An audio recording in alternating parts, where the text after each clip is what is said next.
Hi, everyone. Welcome to Mama Wears Athleisure. I am your host, Mariela de Santiago, a first-time mom. We focus on all things mom with tips to help make life easier and more organized for all you mamas out there.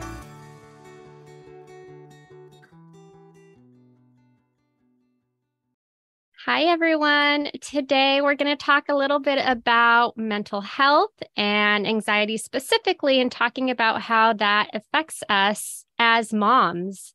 And we have Jennifer Mendoza here with us to share all of her knowledge. So I'm going to go ahead and hand it over to her.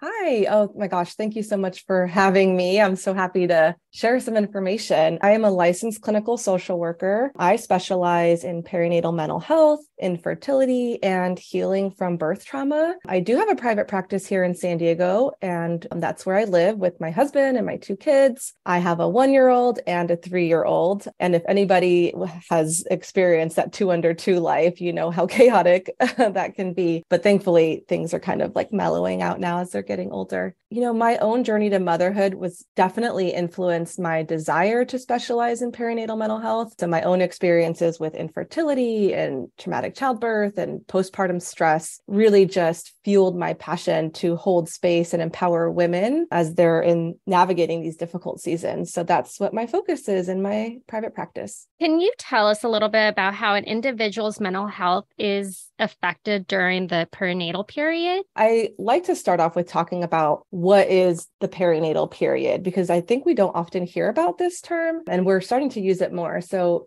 the term perinatal really refers to an individual's time in pregnancy and up to 1 year after giving birth. So we might hear things like perinatal anxiety or perinatal depression, and that really just refers to those things happening in the pregnancy timeframe, birth process, and up to 1 year postpartum. And of course, postpartum refers to that time period after giving birth. And the reason why we use that term perinatal when we're talking about mental health versus just focusing on postpartum is that there can just be so many different stressors, also mood and anxiety disorders that come up during an individual's pregnancy or postpartum time. Unfortunately, you know, there are so many women that are struggling with their mental health in the perinatal time. The research tells us that up to 20 to 25% of perinatal women and their families can experience these struggles. But there is good news. There's support out there. These concerns are very treatable and people can get better and stay better with the right support. So I always like to mention that, you know, we're not out here without support. We have it. It's just a matter of finding it. And there is a misconception that if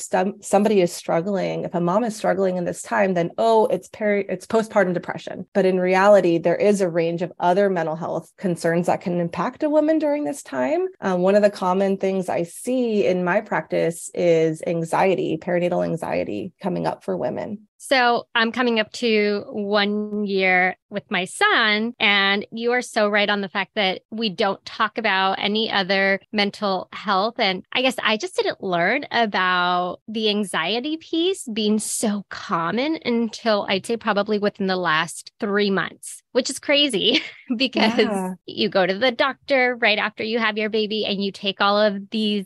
Every time you visit, you take this little assessment to determine if you have postpartum depression, and everything is postpartum depression. But recently I've talked to other moms and, you know, they'll mention anxiety and I was like, oh, I didn't know that was a thing, but it is. It's big. Yeah. And I feel like there is that big focus on postpartum depression. And yes, you know, we need to be talking about that. I'm so glad that we are screening for that. But what a lot of people don't know is that perinatal anxiety or postpartum anxiety can come in even with some of the depressive symptoms, or we can experience anxiety without the depressive stuff. So I'm glad that we're having some more awareness of some of the struggles that happen in postpartum, but I definitely agree that we need to be talking about anxiety too. And that actually leads me to my next question. Can you talk a little bit about what is anxiety? Anxiety is that feeling that's characterized by intense fear, worry, or apprehension. It can be, for some people, experienced as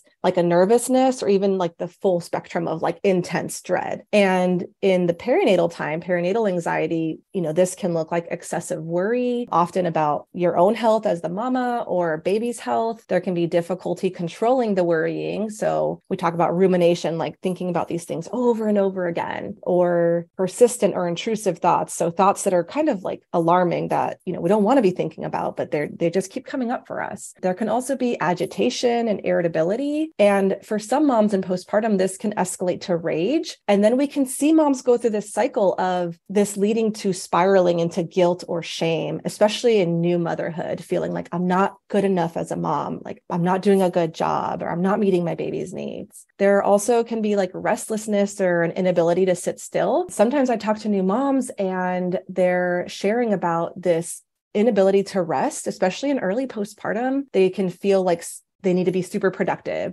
or they can't just sit still and rest, even though they're so tired. There's like an endless to-do list. And so that can be another thing that comes up for moms. Of course, other common symptoms like poor concentration, difficulty with sleep. As new moms, we know that we're not getting a lot of sleep in general. We're waking up so often to feed our babies, but if somebody's experiencing that anxiety piece, it can feel like even when I have the chance to sleep, I'm still not getting sleep. I'm not able to fall asleep or get restful sleep. Then there can also be the physical symptoms, right? So like the racing heart, muscle tension, gastrointestinal, stomach issues. But really, this can look so different for so many people. But I'm glad that we're able to shine some light on some of the symptoms that can be a little bit more common. Can anxiety also affect the mom's partner? Yeah. So the research tells us that it's not just moms or people that birth the baby that can experience anxiety or other mental health concerns. Partners and dads can also experience anxiety. And this might look a little bit different than how it manifests in the mom or the person that gave birth, especially if there are other stressors or pressures in that postpartum time, like financial stress, difficulty adjusting to like that new family dynamic. Sometimes partners can experience those feelings of loneliness that moms can experience because their best friend, their partner, like that's their person. And in that postpartum time, mom and baby are so connected. And so the partner can feel a little bit left out or lonely and isolated themselves as well. And research also tells us that it's not just families that are having a baby, biological families, that there are families even that have babies through adoption that can experience anxiety and other mental health issues as well. So basically, new parents or parent, if there's a change of dynamic within the immediate family. Yeah, absolutely. How can these individuals get support? One of the best ways to get support is I really encourage people to tap into their existing support systems. Having a plan during pregnancy for what that postpartum time will look like is so important. There are so many things out there that we can do. We have these baby showers and people bring all of these gifts, but we often neglect to think about what is our emotional well-being going to be like during postpartum, especially if it's our first baby. We don't necessarily know what this big transition or what these big changes will look like for us. So really identifying people in our existing supports that can support us. So that might look like meal trains or people that can come and just like get some things done in our house while we're resting. But other support systems or other support things that we can access are support groups. It's always nice to be able to chat with people that are in a similar stage of life as us, and that can really be there for us because they resonate. They know what we're going through, and knowing that we're not alone. That's the biggest thing I feel like, is knowing that there are other people out there that are experiencing similar things, that we're not crazy, that we can find support in those ways. I always recommend, if somebody is interested in looking for a perinatal or for looking for a therapist, looking for somebody that has training in perinatal mental health. PSI, Postpartum Support International, is an organization that provides training and resources for both therapists in the field of perinatal mental health and also families in the postpartum time. So on their website, they actually have a directory of therapists and medication providers that have specialty training in perinatal mental health. You can actually look through their profiles by state and see who's a good fit for you. I feel like having the training is so important, especially in motherhood and that perinatal time, because perinatal mental health providers with that training are able to really identify the struggles in postpartum or pregnancy, and they have that extra knowledge to know how to really support families in this time. If you live locally to where we are, Postpartum Health Alliance is a nonprofit resource in San Diego, and they provide education and resources to local parents. They also have a directory on their website. And for folks locally, if they're needing immediate support, if you're concerned that yourself or your loved one is in a situation where they're maybe not feeling safe, then in San Diego, we have the San Diego Access and Crisis Line, and they're available 24 hours a day, 7 days a week. And I can certainly provide all that information for the resources as well. Yeah, I can definitely link all those in the show notes. So anyone listening is interested, they can look at the show notes and go directly to that site. I think that you mentioned two really good points. One, the connection piece, connecting with other moms, just being able to talk and share and feel seen and like you're not alone. That for me as a parent has helped just with everything in general, from like the sleep deprivation to the sleep regressions for the baby or the teething. Everything just kind of helps you feel a little bit more at ease being able to talk to another parent that's experiencing something similar. And then the other thing that you said, well, the to-do list, right? That never goes away. It just gets absolutely longer it gets and longer with when we have kids, right? Yes. And the older that they get, the longer it gets and the less you're able to finish because they require a lot more of your undivided attention. Yeah. But with that, it just kind of made me think about, you see all of these things or videos or images of certain moms or momfluencers on social media where they have this perfect house. And then you as a new mom feel the pressure. And then I can see kind of how that develops all of this, like, I'm not doing enough. I definitely felt that initially, like I was trying to do everything when he was napping. And finally, I'm like, you know what? I just need to be okay with having a messy house because I can't keep up. One, two, it's important for me to make sure that I spend my time with him because when he's older, he's not going to want to hang out with mom. I'm not going to be cool enough anymore. Yeah. So and they need so much of us, right? They need us to be present. And that's what they want. They don't care if the playroom is organized or there's dishes in the sink. They care about engaging with us. So yeah.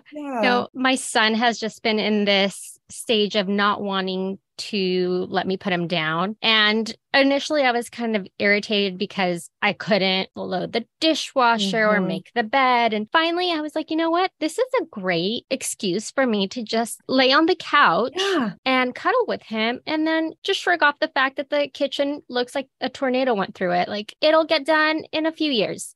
Yeah. And I think that's so important to remember is, often we go into motherhood with this like expectation of what motherhood will be like or feel like, or we have these high expectations of how we need to be as moms. And especially if we're stay-at-home moms, all of the responsibilities of the household, they're still there, right? But I find that we can really have unrealistic expectations that we're going to get all of the things done. And sometimes we need to shift those expectations. We need to take a look at let's prioritize what's the most important here. And I mean, I'm not going to lie, it can feel kind of bad, to let those things slide a little bit, but doing some of that work within ourselves to be okay with the fact that, when I go to bed every night, there may still be some dishes in the sink, but can I get a little bit of extra rest? Is that what I need to do? And that maybe that's what I need in this season is to let that slide, because as they get a little bit older, they will be a little bit more independent and we can catch up a little bit before we go to bed. And I see this a lot more now. Taking care of you is taking care of baby, right? Like, as you need to take care of yourself and make sure that you prioritize yourself so that your children see that that is also important and you're not kind of leaving yourself behind. Says me who, I didn't brush my hair for 4 days, but it was either brush my hair or make my bed or right. Yeah. And that's what we choose to prioritize will look different depending on what season we're in, what developmental stage our babies are in, our kiddos are in. So just trying to remember to take care of ourselves so that we can be the best mom and the more present mom for our babies, for our kiddos, and also so that we can model that our kids, right? So that they see how important it is for mom to have that time for herself. And that's okay. We normalize that for them. Yeah. And that actually makes me bring that back to taking care of their mental health needs, whether that is taking time for themselves to go meet with a friend or going in the direction of finding a therapist that they can meet with to help them with whatever they're dealing with. Yeah, absolutely. I will say that is one of the biggest things that I find as like a positive of like social media. You mentioned like seeing all those like carefully curated sites or, profiles on social media or Instagram. And so that can be hard. I do feel like is a really great positive about this big change that we're seeing is that there is a lot more conversation going on about like what we experience in different seasons of life, especially new motherhood, the mental health challenges that are out there, and normalizing this idea of asking for help, that it's okay to talk to a therapist. And don't get me wrong, I still think there's a lot of stigmatization that happens regarding mental health in general in our society. But I love that people are sharing, and normalizing the experience of talking to a therapist and seeking out some specialized help for what they're going through. Yeah, definitely. And that just brings me to my last question. Do you have any other tips, suggestions, or recommendations for anyone that is either looking to get support or is possibly thinking that they might have anxiety? What I really want people to take away from this conversation is that you are not alone. If you are experiencing anxiety or even other mental health concerns during pregnancy or postpartum, you are not alone. And there are people out there, there are supports out there that can help you. You don't have to feel this way. You don't have to struggle with this by yourself. There are things that you can do to improve your well-being and to improve your quality of life, and that you can get better and stay better with support. Thank you. Thank you so much for all of that. Thanks for taking time out of your busy day and just sharing all of your knowledge and being able to just talk about something that isn't really talked about, the anxiety piece, because it's becoming a little bit more awareness for that is becoming more apparent. And that's great. We need it. We need all of these different mental health struggles and challenges to have awareness just as much as the postpartum depression has. Yeah, absolutely. Thank you so much for having me. I appreciate everything that you're doing here. I know your podcast is such a wealth of resource for moms, and I'm happy to chime in my 2 cents. Oh, thank you so much. I appreciate that. Thank you. Thank you for listening. Tune in next week for our next episode. You can find us on Instagram for more updates and tips. Be sure to subscribe wherever you listen to your podcasts and give us a review if you like us.